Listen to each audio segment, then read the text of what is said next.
Jalan ke sekolah lewat rumah Butia. Orangnya sibuk makan pepaya.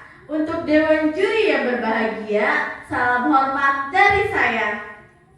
Sisa tak lama, aku lapar, aku dimakan dan aku dimakan sekarang. Nah, penasaran kan dengan kelanjutan ceritanya? Sebelum itu, izinkan saya memperkenalkan diri. Perkenalkan, nama saya Siti Amalia, perwakilan dari SMP Negeri 2 Kabupaten Sorong. Di sini, saya akan membawakan satu cerita yang berjudul Lali Kodok dan Sitse dari Tanah Papua, karya Rita Octavina Santa Kimespre SPD.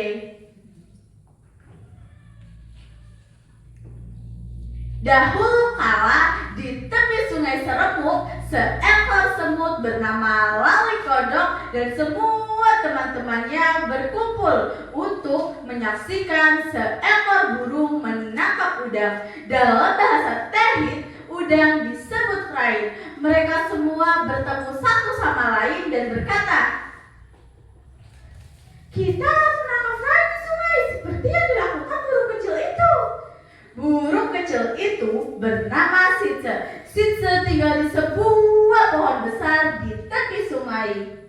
Lali Kodok menyusun sebuah rencana agar ia dan teman-temannya dapat menyaksikan Sitse menangkap udang, sehingga mereka dapat meniru cara burung itu berburu.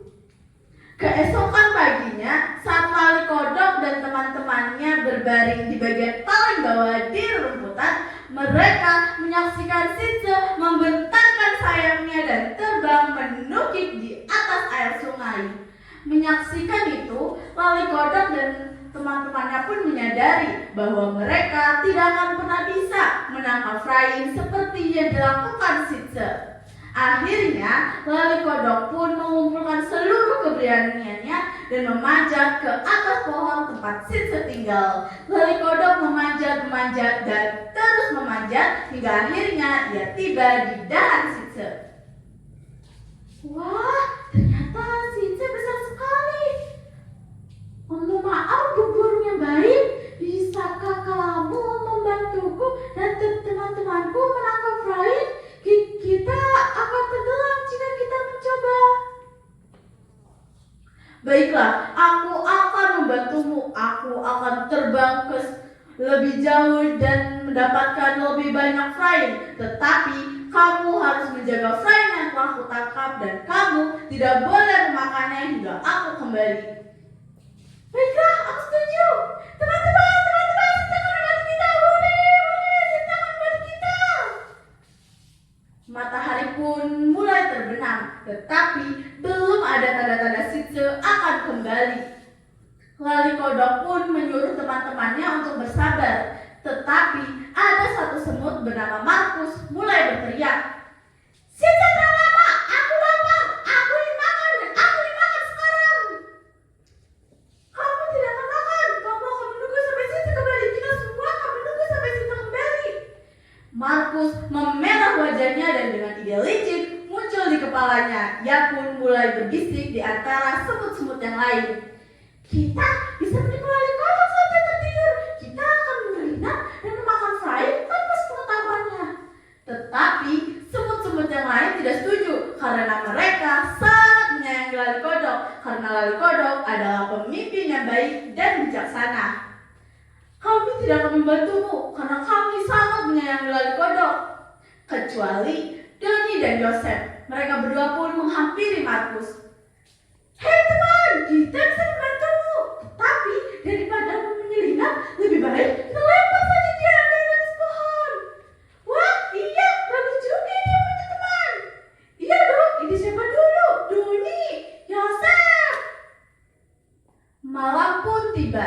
Saat semua semut telah tertidur, Markus, Doni, dan Joseph menghampiri Lali Kodok.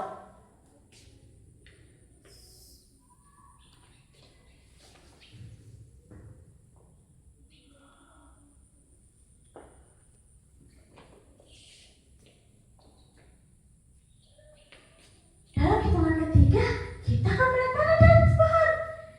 1, 2, 3.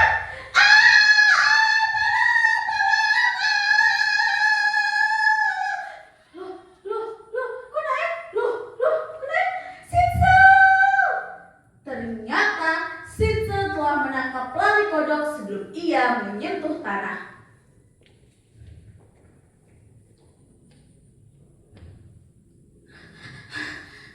Terima kasih, Sitze. Terima kasih. Kamu telah menyelamatkanku. Tanpamu, aku pasti sudah jatuh di bawah sana. Sitze pun menghampiri Markus, Doni, dan Yosef.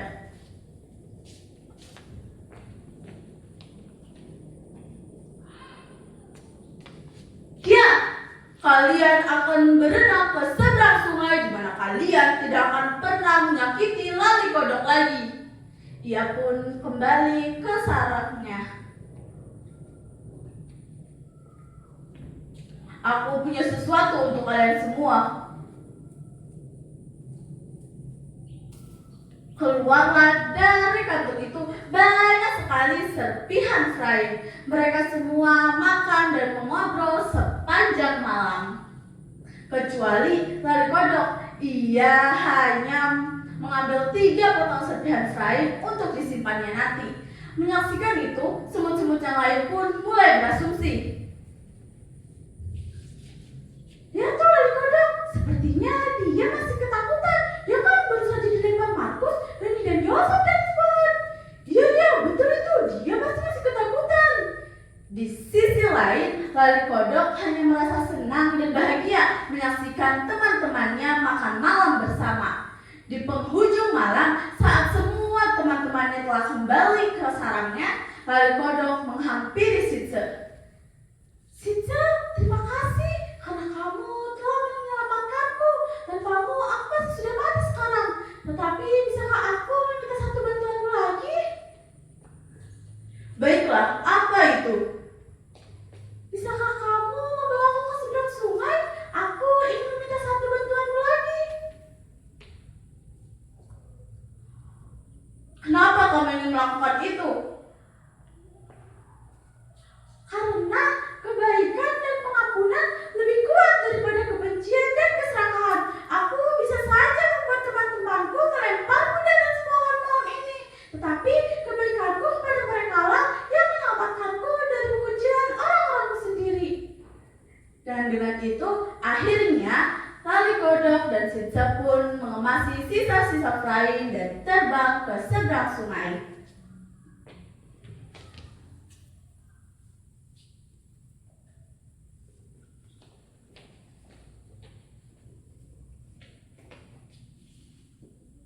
Nah, seru kan ceritanya? Pesan moral yang dapat kita ambil dari cerita ini adalah yang pertama, kita harus berbuat baik kepada siapapun. Yang kedua, kita harus menanamkan rasa peduli dan rasa kasih kepada siapapun. Yang ketiga, kita tidak boleh mengingkari janji.